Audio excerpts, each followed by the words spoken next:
Online betting యాప్ల ప్రమోషన్పై ED విచారణ కొనసాగుతోంది. ఈ కేసులో తెలుగు సినిమా ప్రముఖులు ఒకరి తర్వాత మరొకరు విచారణకు హాజరవుతున్నారు. ఈ దర్యాప్తు సైబరాబాద్ పోలీసులు దాఖలు చేసిన కేసు ఆధారంగా ప్రారంభమైంది. ఇందులో 29 మంది సెలబ్రిటీ పేర్లు ఉన్నట్లు సమాచారం. జూలై 30న ప్రకాష్ రాజును ఈడీ అధికారులు విచారించారు. ఆయన గతంలో జంగ్లీ రమ్మీ అనే యాప్ను ప్రమోట్ చేశారని, కానీ 2017లోనే ఆ సంబంధం ముగిసిందని చెప్పారు. ఈ కేసులో మరోవైపు రానా దగ్గుబాటి, మంచు లక్ష్మి, నిధి అగర్వాల్, అనన్య నాగల్ల, శ్రీముఖి వంటి ప్రముఖుల పేర్లు ఉన్నాయి. వీరిలో రానా, మంచు లక్ష్మిలు ఆగస్టు 13న విచారణకు హాజరు కావాల్సి ఉంది.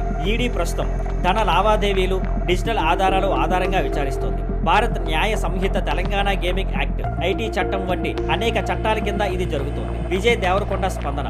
ఆగస్టు 6న విజయ్ దేవరకొండ హైదరాబాద్ లో ఈడీ ముందు హాజరయ్యారు. అనంతరం మీడియాతో మాట్లాడుతూ, నేను ప్రమోట్ చేసిన A23 అనే యాప్ లీగల్ గేమింగ్ యాప్, ఇది బెట్టింగ్ యాప్ కాదని స్పష్టం చేశాను. ఇండియన్ లా ప్రకారం గేమింగ్ కి బెట్టింగ్ కి తేడా ఉంది అన్నారు. విజయ్ తెలిపిన వివరాలు: A23 యాప్ తెలంగాణలో పనిచేయదు. ఇది gaming app.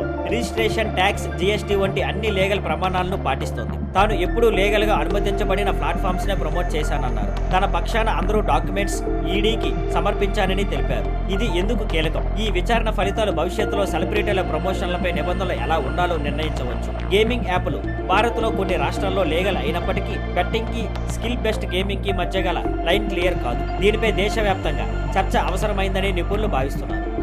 Thank you for watching. Please like, share and subscribe.